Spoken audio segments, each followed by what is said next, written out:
দরবারে অসংখ্য অগণিত শুকর সুযোগ, যে মহান মনিব দয়া করে মায়া করে ভালোবেসে এই কনকনে ঠান্ডা দিয়া আমাকে আপনাকে সুস্থ রাখা দুনিয়ার মধ্যে কোরআনের মজলিসে হাদিসের মজলিসে এক কথায় জান্নাতের বাগানে আসার বসার তৌফিক দান করলেন।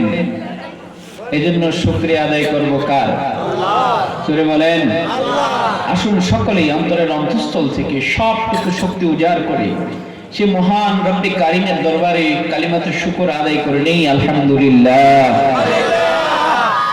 লাখ কোটি দুরূদ ও সালাম সাইয়্যিদুল মুরসালিন খাতামুন নবিয়্যিন শফিউল মুযনিবিন হাবিবে কিবরিয়া মাহবুবে কিবরিয়া জনাবে মুহাম্মদুর রাসূলুল্লাহ সাল্লাল্লাহু আলাইহি ওয়াসাল্লামের উপর।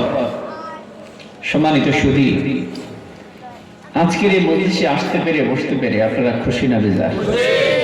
খুশির আওয়াজ আসতে হয় না জোরে হয়?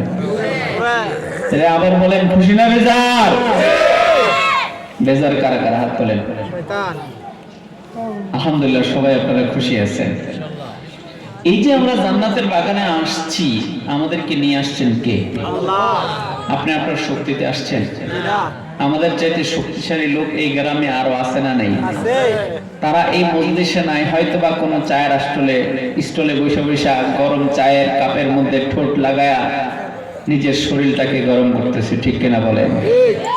আমার চাইতে আরো বেশি তাগড়া জওয়ান এই মহল্লার মধ্যে এই গ্রামে আছে না নাই? আপনাদের হাবিব সাহেব হুজুর বললেন যে হুজুর আমাদের এই গ্রামটা বিশাল বড়, অনেকগুলো মসজিদ, 15টাই মসজিদ, 4টা প্রাইমারি বিদ্যালয়, তাহলে এই গ্রামটা কত বড়? তাহলে এই গ্রামের মধ্যে কি এই মানুষ না আরো আছে?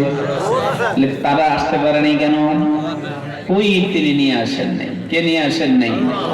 আল্লাহ যাকে ভালোবাসেন তাকে দিয়ে নেক আমল করেন, সুবহানাল্লাহ বলেন। আল্লাহ যাকে মহব্বত করেন ভালোবাসেন তাকে দিয়ে আখিরাতের কাজ করেন, জোরে বলেন ঠিক কি না? যাকে আল্লাহ পছন্দ করেন না তাকে আল্লাহ তাআলা ভালো কাজ থেকে দূরে সরায় রাখেন, জোরে বলেন ঠিক কি না? তারা কোথায় যাবে?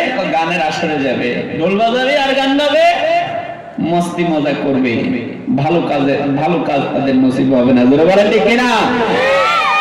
আজকে যদি বলা হতো যে এখানে একজন শিল্পী আসবে, নাচ হবে, ড্যান্স হবে, গান হবে, আরো কত কিছু হবে, লোককে এই হইতো না আর হইতো? জোরে বলেন আর হইতো? এইটুকু জায়গা কি জায়গা দিতে পারতেন আপনারা? এটা কি সম্ভব ছিল? কখনই সম্ভব ছিল না।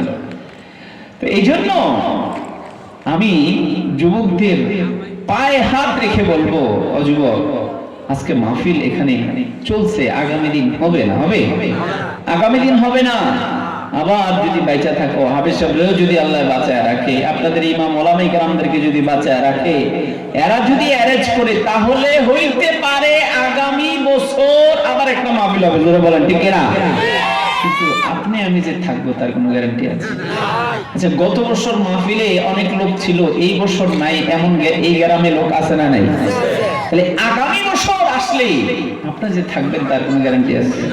আমি যে থাকবো তার কোনো গ্যারান্টি আছে? যুবক যে বেঁচে থাকবে তার কোনো গ্যারান্টি আছে? এজন্য বলবো যুবক, আজকে এই মাহফিল শেষ মাহফিল মনে করে, জিন্দেগীর শেষ মাহফিল মনে করে, এবং এই মাহফিলের পরে যে দোয়া হবে এই দোয়াটা শেষ দোয়া মনে করে আসো যুবক, চলে আসো কোরআনের বাগানে, চলে আসো, আসো যুবক জান্নাতের বাগানে চলে আসো। আজকে জান্নাতের বাগানে কবুল হইলে মনে রাখো এই জান্নাতের বাগানের উসিলায় আল্লাহ তাআলা কাল কিয়ামতের ময়দানে সোজা জান্নাতুল ফেরদাউস দিয়ে দিবেন।